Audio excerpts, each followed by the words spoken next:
As you may know, the Hero Stadium will be hosting its second event this upcoming Saturday.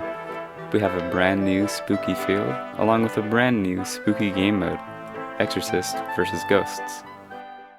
Essentially, this is a juggernaut game mode, one player selected to be a strong, deadly tank, while everyone else tries to take them down with weaker gear. With the projected turnout so far, there will be about 11 ghosts against one Exorcist at a time, which is a lot of players to deal with, even with a powerful weapon, so try not to get overwhelmed.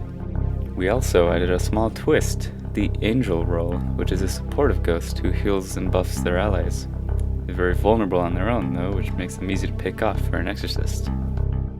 I'll be getting into the details of each class and giving tips on what you should and shouldn't do in the event this weekend.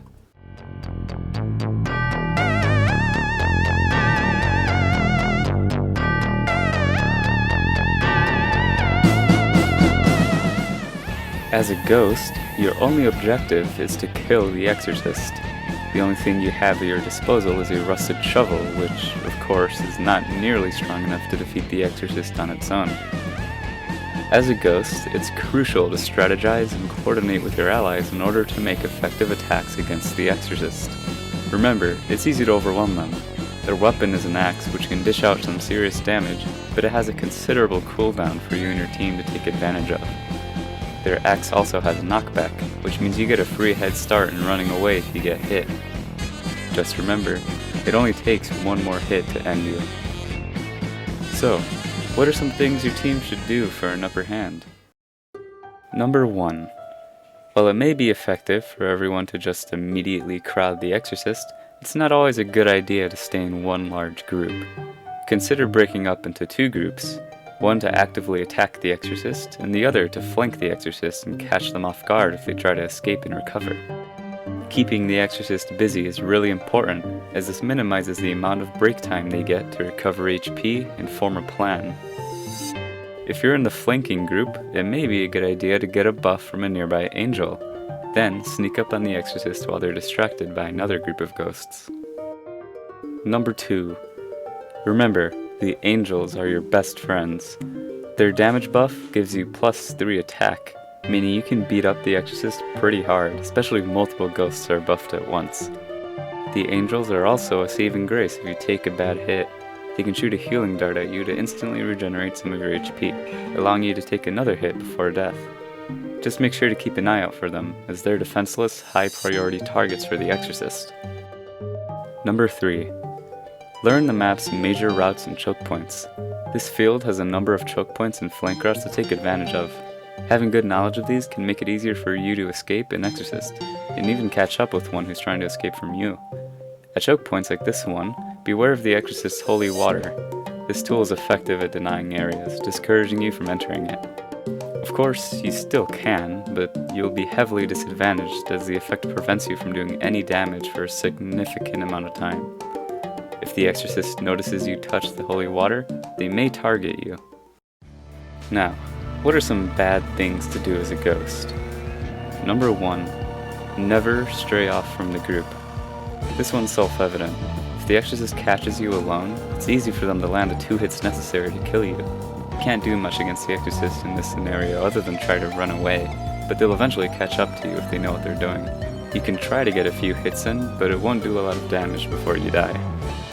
Number 2. If an angel buffs you, do your best to maximize its effect. You shouldn't play a waiting game for the Exorcist to come to you while you have the buff effect, because it only lasts so long. Go right in and deal as much damage as you can, even if it gets you killed. Also, do whatever it takes to avoid the Exorcist's holy water. If you get hit with it, it completely negates your buff and counters your push. Now, while on the topic of angels, let's get into the depths of their role, the team's support.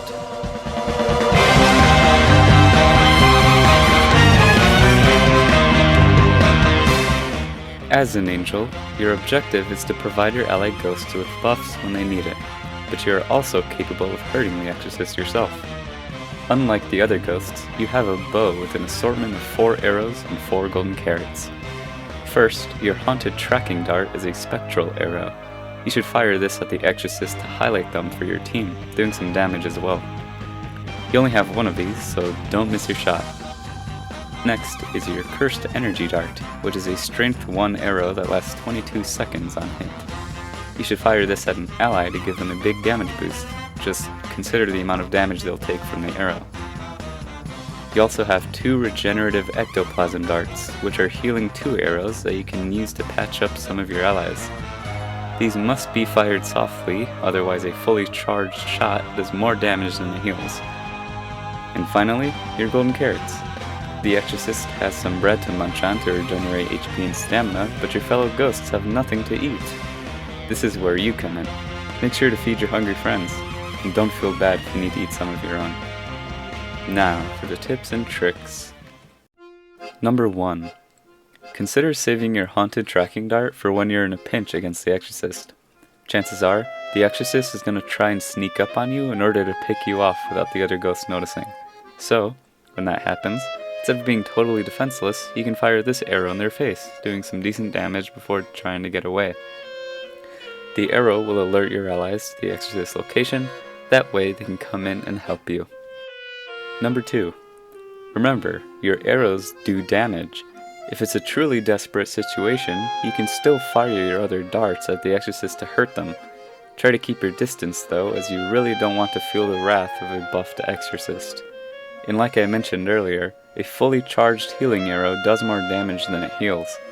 Of course, this means your regenerative ectoplasm darts will do less damage overall, but everything counts when you have to fend off on your own. Number 3. Another clever trick to use in a fight is to buff yourself. Simply shoot your Cursed Energy Dart straight up and let it hit you on its way down. Then, using your bow as a melee weapon becomes a good option of dealing damage. Only use this trick if there's no allies around to help you though, as buffing them instead is always a better option. Now, for the big no-nos of playing as Angel. Number 1. More often than not, it's a bad idea to try and shoot the Exorcist while they're in the middle of a crowd. If you're confident enough in your aim, then by all means go for it, but you risk hitting one of your allies instead. The reverse also applies when you're trying to buff an ally in a crowd. It'd be terrible if you accidentally buffed the Exorcist around all of your teammates, so it's better to play it safe and fire your shots when they're certain to land. You don't have many darts to be careless anyway. Number 2. Don't fully charge a healing arrow to try and heal someone from far away. Again, charging a healing arrow does more damage than it deals. In order to provide extra health to a ghost, let them come to you first. You really can't heal at long distances. Number 3. Don't get involved in the crowds. Unlike ghosts, you should position yourself behind your team, probably behind some cover nearby. Now, don't completely isolate yourself because, remember, you're vulnerable. You also have to make sure ghosts can easily reach you if they need support. In other words, hide from the Exorcist, but don't hide from your team. That's about everything for our team of ghouly ghosts. A lot of strong teamwork and coordination might just be enough to take down the Exorcist. It might just be enough.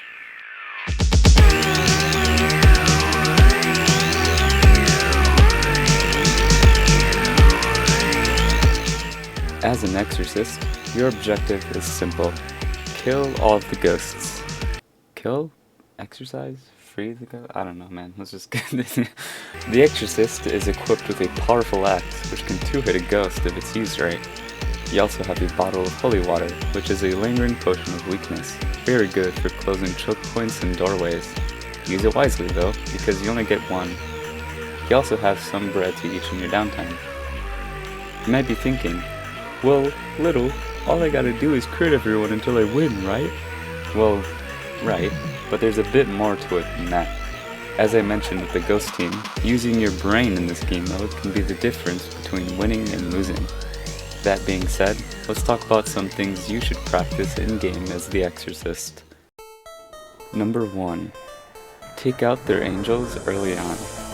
Now, this is easier said than done, of course, but if an opportunity presents itself to exercise one of their crucial supports, then do whatever it takes. Just be alert, as they may be prepared to fight back and get help. Number 2. As an Exorcist, there's nothing stopping you from playing the waiting game. You can be as sneaky as you like. It may work in your favor to lurk around points of interest or corners where an unsuspecting ghost may pass by. It's always within your best interest to single out ghosts. Taking them out one at a time is the quickest and easiest way to win as Exorcist. Number 3. As I said, your holy water is very good at denying areas and blocking doorways. You can use this to buy some time for yourself and escape a crowd of ghosts, since they'll be forced to either change their route or wait for the lingering effect to dissipate. But there's another clever, cheeky thing you can do with this area denial. You can lure the ghosts to another route and then ambush them. Very rarely they'll see it coming. So now you might be thinking, okay, Exorcist, is it even possible to slow the game? How can someone this powerful ever lose? Well, let me show you. Number 1. Don't get cocky. You may have tougher armor and a better weapon, but you still have the same amount of HP as those ghosts. Now, I get it. Most people just can't help but feel invincible, and it's a cool feeling, but don't let it get to your head. The last situation you want to be in is being ganged up by the entire ghost team because you thought you could take them all head on. Number 2. Try not to use your holy water offensively. It's better as a defensive tool which you can use to prevent ghosts from advancing towards you, occasionally getting a free pick here and there if a ghost gets caught in it. Using it this way could potentially save your life if you desperately need to eat. Now, I'm not suggesting that using it offensively is always a bad idea. It's just better to save it for an emergency rather than to use it for a combat advantage right off the bat. Number 3. After striking a ghost once, don't let them get away. All it takes to exorcise a ghost is 2 hits from your axe. After landing that first hit, they'll be knocked back a significant distance, allowing them to get away. Do not let them. Chase them down until you can land that second hit, because they're just going to run to an angel and get healed. Or worse, buffed. Okay, fellow Existence players, hopefully you're a little more prepared for a night in the cemetery in the Hero Stadium this Saturday. I'm looking forward to watching you all compete. Good luck! Oh, and don't forget, there's still a tournament that has to happen after Exorcist vs. Ghost. I heard that a certain someone will be trying to defend their title as hero.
I should go down.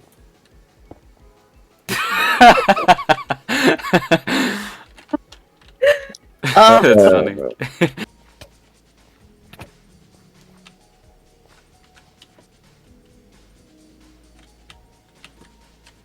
But are you gonna mention the bed?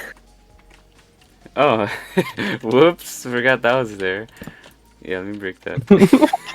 I was about to say, okay, perfect, guys, we did. And I'm J-Fire. J-Fire. And J-Fire. J-Fire.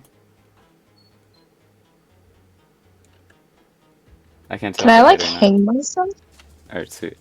So remember, yeah, just run up here, do like something fancy, and then I'll cue you to look over to Pier. And then Pier, you just look at Jay with your with the axe out.